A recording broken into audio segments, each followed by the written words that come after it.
అభిషేకం చాలా విలువైందండి. అది ఎంత విలువైందంటే దేవుని గిఫ్ట్స్ కానీ అనాయింటింగ్ కానీ అవన్నీ విలువైనవి నీకు ఇవ్వాలి అంటే నీలో ఏముండాలంటే విలువైన దేవుని జ్ఞానము నీకు ఉండాలా, దేవుని విలువైన క్వాలిటీస్ నీకు ఉండాలా. అవి నీలో ఉన్నప్పుడు దేవుడు నీకు ఇచ్చి వీటితో పాటు ఈ గిఫ్ట్స్ తోడై ఉన్నప్పుడు నీ ద్వారా ఏం జరిగిద్దంటే అపవాది రాజ్యాలు కుప్పకూలిపోతాయి. రెండవదిగా దేవుడు నిన్ను వాడుకోవాలి అంటే దేవుడు నీలో కొన్ని చూస్తాడు అనే సత్యాన్ని ఈరోజు దేవుడు నీతో మాట్లాడుతున్నాడు. చూడండి, జాగ్రత్తగా ఆలోచించు అన్నప్పుడు తన భర్తతోట ఏమీ చెప్పక అని రాయబడి ఉంటుంది. అక్కడ ఏమీ చెప్పక అంటే చెప్తే ఏం చేస్తాడండి, అడ్డగిస్తాడు. కానీ భర్తకి చెప్పకుండా చేయాలి అంటే అది చాలా కష్టతరమైందే. అయినప్పటికీ ఈమె ఏమీ చెప్పక ఏం చేస్తుందంటే అనేక రకాలైనటువంటి ద్రాక్ష తిత్తులని, పిండి వంటల్ని అన్నిటినీ కూడా తయారు చేసుకొని ఏం చేసిందంటే ఆమె కంటే ముందుగా ఒక పనివారికి ఇచ్చి పంపుతుంది. బయలుదేరాడు దావీదు తన సైన్యంతో. తన ప్రజలకి వ్యతిరేకత వస్తున్నప్పుడు ఆ వ్యతిరేకతని చూడండి, బైబిల్ ఏం చెప్తుందంటే కోపమట, మృదువైన మాట కోపం ఏం చేస్తుందండి, చల్లారుస్తుంది. ఒక మృదుత్వము, ఒక జ్ఞానము, ఒక వివేచన కలిగిన భార్య కుటుంబంలో ఉంటే ఆ కుటుంబానికి జల ప్రళయాలు ఎదురైనా ఆ ప్రళయాలను ఆపగలిగే ఒక బలమైన పాత్రగా దేవుడు నిన్ను వాడుకుంటాడు. చాలాసార్లు మనం అనుకుంటామండి, ఎందుకంటే బైబిల్ గ్రంథంలో ఎంతోమంది గురించి ధ్యానించినప్పుడు వారిని పక్కకు పెట్టి, ప్రభువా ఎస్తేరు ప్రార్థన చేస్తే ఆ పని చేయలేదా, నువ్వు రూతు ఉంటే ఆ పని చేయలేదా అని ప్రార్థన చేస్తుంటాం. ఎస్తేరు ప్రార్థన చేసింది కొన్ని మంచి క్వాలిటీస్తో ఉంది. రూతు నమ్మకంగా ఉంది, తన జీవితాన్ని, తన పవిత్రతను కాపాడుకోగలిగింది. బైబిల్ గ్రంథంలో వారికి ఉన్నటువంటి క్వాలిటీస్, మంచి మంచి లక్షణాలు కలిగి వాటితో పాటు స్పిరిచువల్గా వారు ముందుకు సాగారు కాబట్టి పరిశుద్ధ లేఖనాల్లో నిలిచిపోయారు దేవుని బిడ్డలారా వారు. మరి నువ్వు నిలిచిపోవాలి అంటే, అనేకులకి ఒక పవర్ఫుల్ వెపన్గా నువ్వు తయారు కావాలి అంటే, నీ జీవితం కూడా ఒక బలముగా వాడబడాలి అంటే నీకు కూడా కొన్ని క్వాలిటీస్ దేవుడు ఉండాలి. నువ్వు కూడా కొన్ని ఆలోచించి జ్ఞానం కలిగి చేయాలి అని దేవుడు కోరుకుంటున్నాడు. జ్ఞానం లేకపోతే చాలా నష్టం దేవుని బిడ్డలారా మన జీవితానికి. ఒక్కొక్క మాట మనం మాట్లాడేటప్పుడు, ఒక్కొక్క స్టెప్ మనం తీసుకునేటప్పుడు మనం ఏమవుతుంది, జ్ఞానం లేనివాడు ఆపదలో పడతాడట. కొన్నిసార్లు నీ జ్ఞానం లేని దాన్ని బట్టి నీకు నిందలు వస్తాయి. జ్ఞానం లేని దాన్ని బట్టి నువ్వు కొన్ని సమస్యల్లో చిక్కుబడిపోతుంటావు. దాని తర్వాత ఉపవాసం ఉండు, ప్రార్థన చెయ్యి, ఏం లాభం? జాగ్రత్తగా మనం ఉండాలి దేవుని బిడ్డలారు. స్త్రీలకి చాలా విలువైనది సుబుద్ధి, జ్ఞానము, వివేచన. మనము నీ కుటుంబంలో మూర్ఖులు ఉండొచ్చు, నీ కుటుంబంలో అవిధేయులు ఉండొచ్చు, నీ కుటుంబంలో దేవుణ్ణి అంగీకరించని వారు ఉండొచ్చు. కానీ నీవు కానీ జ్ఞానం కలిగిన స్త్రీవైతే నీ కుటుంబాన్ని నువ్వు సంపాదించుకోగలుగుతావు. నీ కుటుంబాన్ని దేవుని కోసం ఒక బలమైనటువంటి పాత్రలుగా నువ్వు తయారు చేయగలుగుతావు. కానీ ఒక ప్రార్థనే ఉంటే సరిపోదండి, ప్రార్థనతో పాటు ఇవన్నీ ఉండాలి. చాలాసార్లు మనం అనుకుంటామండి, చాలా జాగ్రత్తగా మన ఆధ్యాత్మిక జీవితంలో మన ప్రయాణంలో ముందుకుండాలి. అందుకని ఈ స్త్రీ అట అన్నిటిని కూడా తీసుకొని ముందుగా పంపుతూ ఉన్నదట దావీదుని ఎదుర్కోవటానికి. చూడండి, మీరు నాకంటే ముందుగా పోవుడి, నేను మీ వెనుక నుండి వచ్చిదనని తన పనివారికి ఆజ్ఞ ఇచ్చి గార్ధబం మీద ఎక్కి పర్వతపు లోయల్లోనికి వచ్చి ఉండగా దావీదు అతని జనులు ఆమెకి ఎదురుపడిరి. ఆమె వారిని కలుసుకునను. అంతకుముందు దావీదు నాబాలు కలిగిన దాని అంతటిలో ఏదియు పోకుండా అరణ్యములని ఆస్తి అంతయు నేను వ్యర్థముగా కాయిచి వచ్చి తిని ఉపకారమునకు నాకు అపకారం చేసి ఉన్నాడే అని అనుకుని అతనుకున్న వారిలో ఒక మగపిల్లవారినైనను తెల్లవారినప్పటికీ నేను ఉండనియను, లేదా దేవుడు మరి గొప్ప అపాయము దావీదు శత్రువులకు కలుగు చేయనుగాక అని ప్రమాణం చేసుకుని ఉండెను. అబీగయలు దావీదుని కనుగొని గార్ధబం మీద నుండి త్వరగా దిగి దావీదుకి సాష్టాంగ నమస్కారం చేసి ఆయన పాదములు పట్టుకుని ఇట్లనెను. ఎంత మంచి టాలెంటెడ్ లేడీ అండి, ఎంత మంచి జ్ఞానం కలిగింది. దావీదు ఏం చేస్తున్నాడంటే, ఇంతగా నేను ఈ నాబాలుకి హెల్ప్ చేశాను కదా, ఇతను నా మాట కాదన్నందుకు ఒక మగపిల్లవారినైనా నేను ఉండనివ్వను అనేటువంటి కోపంతో బయలుదేరాడు. ఈ మధ్యలోనే ఎదుర్కొందండి ఈ స్త్రీ. ఎదుర్కొని ఏం చేసిందంటే సాగిల పడుతుంది, కాళ్ళ మీద పడుతుంది. జాగ్రత్తగా విందాం. నీ కుటుంబము దేవుని సన్నిధికి రాని కుటుంబమా? నీ కుటుంబము, నీ భర్త, నీ పిల్లలు దేవుని ఎరుగని పిల్లలా? నీ కుటుంబ వ్యతిరేకతలను బట్టి శోధనలు, పోరాటాలు, శత్రువు నీ కుటుంబాన్ని కొడుతుందా?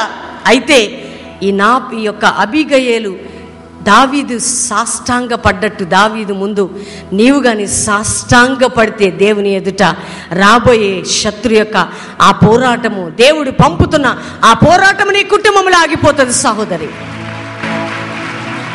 చూడండి ఎంత మంచిగా అంటుందో దావీదుతో, నాయనా దావీదా, ఈ దోషము నా మీద పెట్టయ్యా అంటుంది. ఆయన కాళ్ళ మీద పడిందంట. ఒక స్త్రీ,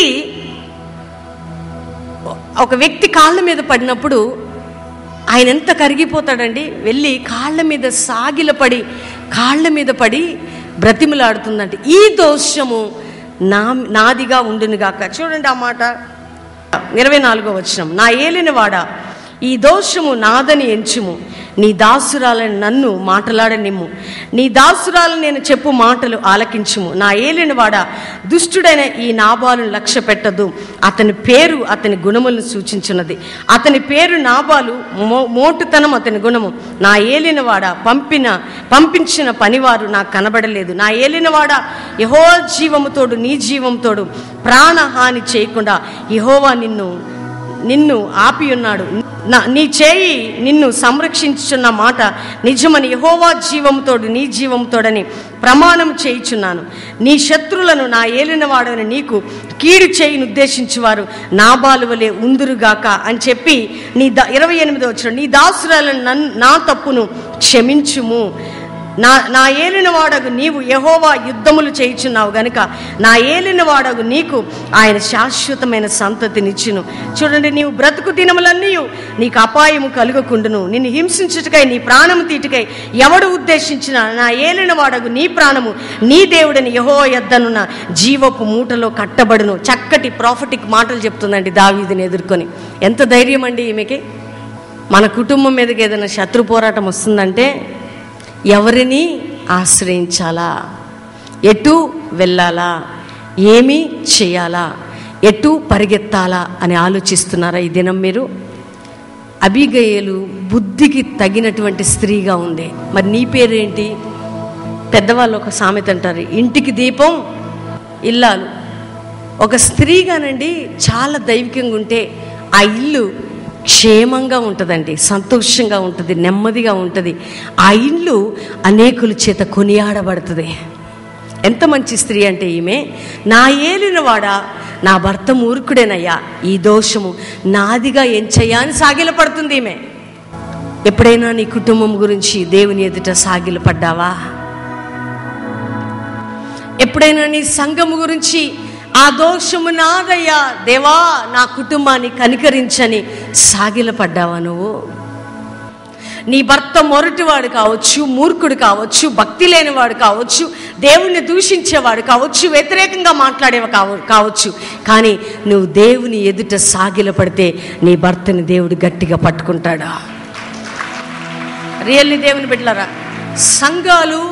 సంఘములో ఉన్న స్త్రీలు లోక వార్తలు చెప్పుకోవటం మానేసి, లోక సంబంధమైనటువంటి మాటలు మానేసి, ప్రజల క్షేమాభివృద్ధి కోసం, సంఘ క్షేమాభివృద్ధి కోసం, అనేకుల క్షేమాభివృద్ధి కోసం నువ్వు దేవుని ఎదుట సాగిలపడ్డప్పుడు దేవుడు వస్తున్న అపాయాన్ని ఆపి రెండింతల మేలుని దేవుడు చేస్తాడు. దేవుని బిడ్డలారా, ఇది లేదండి స్త్రీలకి.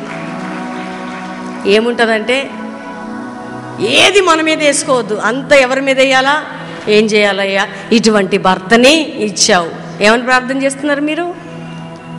ఇలాంటి అత్తగారిని ఇచ్చావు, ఇట్లాంటి కుటుంబంలో నన్ను వేశావు, చచ్చిపోతే బాగుండు అనిపిస్తుంది. నేను ఒక సహోదరి నా దగ్గరకు వచ్చి చెప్తుంది, అమ్మా ఇంత చిత్రహింసలు నేను పడలేను, నా ప్రాణం పోతే బాగుండు అనిపిస్తుంది, నేనేమైనా అయిపోతే బాగుండు అనిపిస్తుంది అని అంటున్నప్పుడు నేను అన్నాను, ఆ వ్యక్తి నిన్ను చిత్రహింస పెట్టట్లేదు, దేవుని బాధ పెడుతున్నాడు. అయితే నువ్వేం చేయాలంటే దేవుని పాదముల దగ్గర సాగిలపడాలి.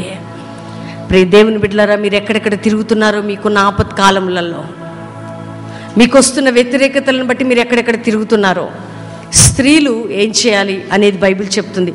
చూడండి, భర్త మూర్ఖత్వాన్ని, భర్త మొరటుతనాన్ని తన సమాజం అంతా గుర్తించిన ఈ స్త్రీ మాత్రం ఒక రాజు వస్తున్న యుద్ధాన్ని ఆపటానికి తన సుబుద్ధిని ఉపయోగిస్తున్న మంచి స్త్రీగా మనం చూస్తున్నాం. భర్తకు తెలియకుండా అన్నీ ప్యాక్ చేసిందండి. ఎంత జ్ఞానం కలిగిందో చూడండి. మనం ప్యాక్ చేస్తాం. ఏం ప్యాకింగ్లు చెప్పండి? జీలకర్ర డబ్బాలలో, ఆవాల డబ్బాలలో లెక్క పెట్టుకుంటా ఉండి, డబ్బు లెక్క పెట్టుకుని జేబులో పెట్టుకుంటే మధ్యలో 100, 200 పక్కన తీసి జీలకర్ర డబ్బా, ఆవాల డబ్బా, ఆ డబ్బా, ఈ డబ్బా అని డబ్బాలలో ప్యాకేజ్. అబ్రహాం లింకన్ ఆయనకు ప్రత్యేకమైన వ్యక్తి, మీ అందరికీ తెలుసు. అతను ఏం చేశాడంటే తనకున్న 2 సైనికులకి సరిగ్గా డ్యూటీ చేయట్లేదని మరణదండన విధిస్తాడు. మరణదండన విధించినప్పుడు ఆ మరణదండం నుంచి ఒక సహోదరుడు తన కుటుంబానికి ఒక లేఖ రాస్తాడు. నేను మరణదండన విధించడానికి నా తల్లిదండ్రులారా, నా చెల్లి, నా తమ్ముడు నన్ను అర్థం చేసుకోండి. ఎందుకంటే నా డ్యూటీ చేస్తూ నా తోటి స్నేహితుడి డ్యూటీ చేయటాన్ని బట్టి నేను ఉద్యోగరీత్యా నేను నిర్వర్తించాల్సిన, జాగ్రత్తగా ఉండవలసిన నేను మరొకరి డ్యూటీగా చేస్తూ అలసిపోయి నిద్రపోయాను. అది వృత్తిరీత్యా తప్పే. కాబట్టి నేనేం చేయలేను. మరొకరి డ్యూటీ నా మీద వేసుకొని చేయటాన్ని బట్టి నేను ఎంత అదుపులో ఉంచుకోలేకపోయాను. అట్లాంటి వ్యక్తిని నేను నా దేశానికి రక్షణ కోసం నేను చూడకుండా నిద్రపోయే వ్యక్తిని కాదు. నా తల్లిదండ్రులారా, దయచేసి నన్ను తప్పుగా అర్థం చేసుకుంటే క్షమించండి అని తల్లిదండ్రులకు ఒక లేఖ రాస్తాడు. ఇక మరణదండన విధించబోయే సమయంలో ఆ ఇంట్లో ఉన్న ఒక చిన్న బిడ్డ, ఒక చిన్న తన చెల్లెలు ఆ లెటర్ చూసి చదివి ఏడ్చి కన్నీరు కార్చి, అబ్రహాం లింకన్ కూడా ఒక తండ్రే కదా, తనకు కూడా బిడ్డలున్నారు, ప్రేమిస్తాడు, ఈ లెటర్ కానీ ఆయనకి చెందితే ఆయన కూడా తండ్రిలాగా ఆలోచిస్తాడని మంచి జ్ఞానం ఉపయోగించి ఆ లెటర్ని పట్టుకొని ఆయన దగ్గరికి వెళ్ళాలంటే ఎంతోమంది సైనికులు అడ్డుకుంటారు. కానీ అంత అడ్డుకున్నప్పటికీ ఆమె ఏం చేస్తుందంటే పరిగెత్తి ఏదో ఒక విధంగా వారిని బ్రతిమలాడి వారి దగ్గర ఏడ్చి అక్కడికి వెళ్తుంది. చాలా బిజీగా ఉంటాడు ఆయన. బిజీగా ఉన్న టైంలో సడన్గా ఆ పాపను చూసి, ఆ పాప కళ్ళలో ఉన్న కన్నీరు చూసి, ఏంటి పాప నీకేం సహాయం కావాలని అడుగుతాడు. ఆ లెటర్ ఇస్తే ఆ లెటర్ చదివి ఆయన కూడా కన్నీరు కార్చి ఆ సైనికునికి మరణదండం నుంచి విడిపించి 1 నెల లీవ్ ఇచ్చి పంపుతాడు. దేవుని బిడ్డలారా, అంటే ఒక చిన్న బిడ్డ జ్ఞానంతో రాజు దగ్గరికి వెళ్తే, అధికారి దగ్గరికి వెళ్తే తప్పకుండా ఒక ఉపాయం దొరికిద్దని జ్ఞానంతో ఆలోచించింది కాబట్టి ఒక ప్రాణాన్ని తప్పించగలిగింది. దేవుని బిడ్డలారా, నీకు ప్రార్థన ఉంటేనే సరిపోదు. ఒక ప్రార్థనతో నేను గెలవగలను అనుకుంటున్నావేమో, కానీ ప్రార్థనతో పాటు ఈ లోకనాథుని జయించే పరిశుద్ధాత్మ జ్ఞానము నీకు కావాలి. పరిశుద్ధాత్మట జ్ఞాన వివేచనకు ఆధారమగు ఆత్మట. ఏ ఆత్మ అండి? అభిషేకం నీలో ఉంటే నీలో ఉన్న ఆత్మ ఏంటంటే జ్ఞాన వివేచనలకు ఆధారమగు ఆత్మే పరిశుద్ధాత్మ. ఆ పరిశుద్ధాత్మ దేవుడే నీలో ఉంటే తప్పకుండా నీకేముండాలి? ఏముండాలి చెప్పండి? నీలో ఉన్న దేవుని ఆత్మట జ్ఞాన వివేచనకు ఆధారమగు ఆత్మ. ఒకవేళ నువ్వు అభిషేకించబడిన స్త్రీవైతే, నువ్వు ఆత్మచేత నింపబడిన స్త్రీవైతే నీ ద్వారా దేవుని జ్ఞానం బయటికి రావాలా? భాషలు మాట్లాడడం కాదండి అభిషేకం అంటే. అభిషేకం అంటే ఆ క్షణంలో అబ్బా అనాయింటింగ్ చాలా బాగుందని ఆనందించడం కాదు. దేవుడు నీకు ఇచ్చిన అభిషేకాన్ని, ఈ భూమి మీద ఉన్న శత్రు పోరాటాన్ని ఆపగలిగేటువంటి జ్ఞానము నీలో నుంచి బయటికి తీసుకొని రావాలని దేవుడు కోరుకుంటున్నాడు. అంత బలమైనటువంటి ఆత్మ నడిపింపు ఈ దినాల్లో మనకు కావాలి దేవుని బిడ్డలారా. ఎందుకంటే అపవాది అట శత్రువు ఎవరిని మృంగుదునా అని వాడు వెతుకుతూ తిరుగుతున్నాడట. వాడిని మృంగనీయటం కాదు, నీ పాదముల కింద త్రొక్కే అనుభవం నీకు ఎప్పుడు ఉంటుందంటే నువ్వు ఎక్కడా వానికి దొరకొద్దు. వాడిని జయించాలంటే నీకు దేవుని జ్ఞానము కావాలి ప్రార్థనతో పాటు.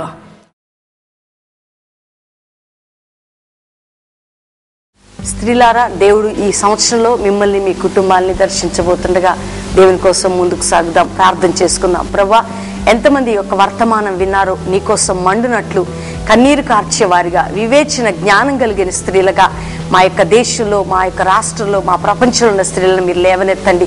వారిని ప్రత్యేకపరచుకోండి ప్రభా. నీకోసం ముందుకు సాగే పాత్రలుగా వారిని తయారు చేయండి.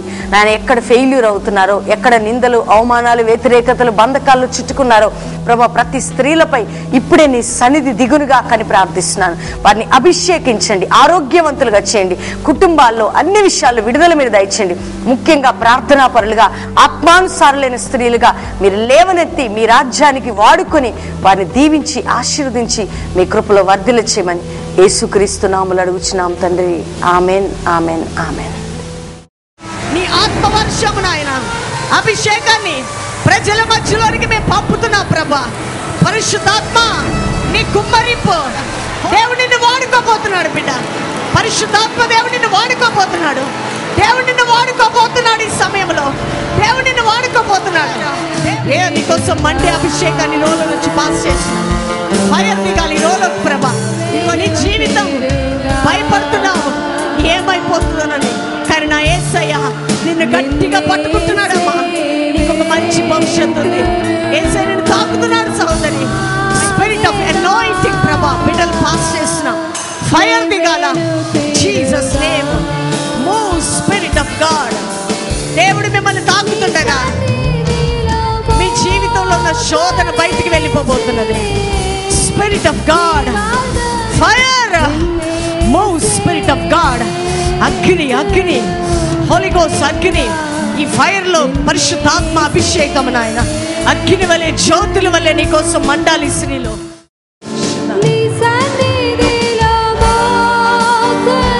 పరిశుద్ధాత్మ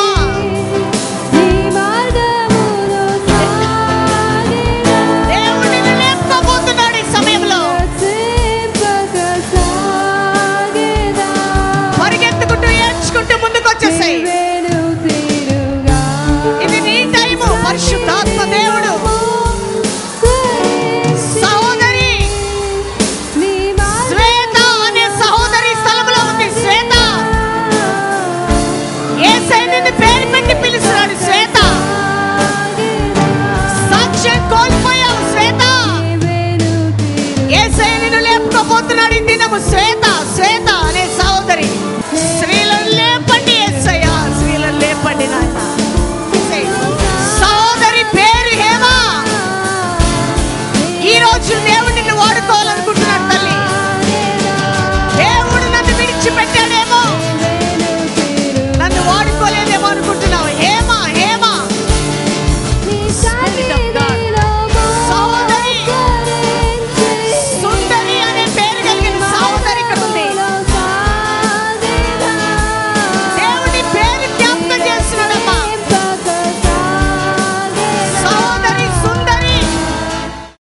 నా పేరు హేమలత.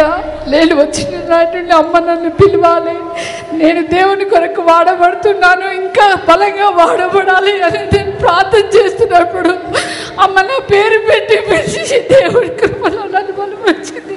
చూడండి సహోదరి, దేవుని కోసం బలంగా మండాలని ఆశ కలిగిందండి. పరిశుద్ధాత్మ దేవుడు ఆమె పేరుని పెట్టి పిలిచి దేవుడు ఆమెను జ్ఞాపకం చేశాడు. ప్రభు కోసం మంచి పాత్రగా ఈ బిడ్డ మండును గాక ఇన్ జీసస్ నేమ్ ఆమెన్. వెళ్ళం. నా పేరు శ్వేత. ఈరోజు నన్ను దేవుడు పేరు పెట్టి పిలిచాడు.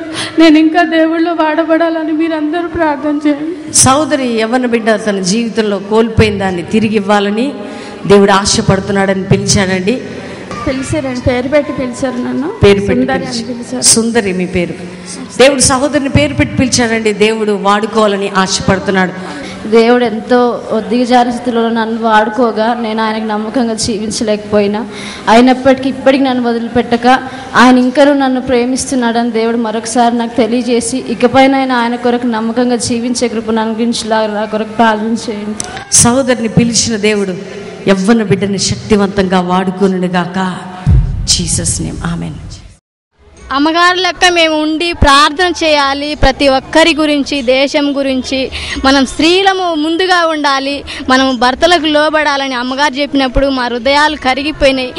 ఇలా ఇక్కడ దేవుడు ఉన్నాడని మేము నమ్ముతున్నాము. ఇంకా స్త్రీలందరూ కూడా సుబుద్ధి గల స్త్రీ లెక్క ఉండి ఒక స్త్రీగా వాడబడాలని, ఒక కుటుంబానికి స్త్రీ ముందుగా ఉండాలని అమ్మగారు చెప్పినప్పుడు మా హృదయం అంతా కూడా కరిగిపోయింది. అలాగ మనం జీవించాలని నాయన మరి ఈ కుటుంబాన్ని మనం కట్టుకోవాలని అమ్మగారు చెప్పినప్పుడు అమ్మగారికి కూడా వందనాలు.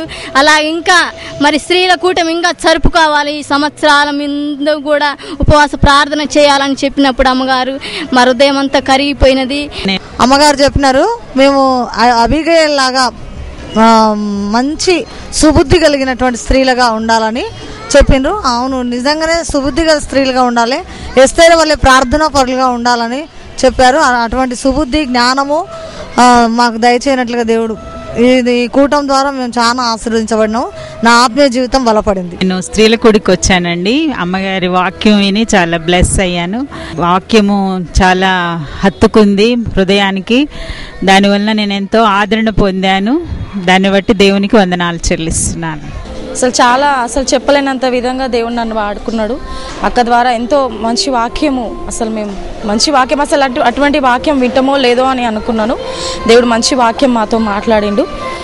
అట్లా ఆ విధంగా మేము జీవించాలి, ఆ విధంగా మేము నడుచుకోవాలని మేము అనుకుంటున్నాం. ముఖ్యంగా ఏంటంటే అక్క ద్వారా మేము చాలా దీవించబడ్డాం.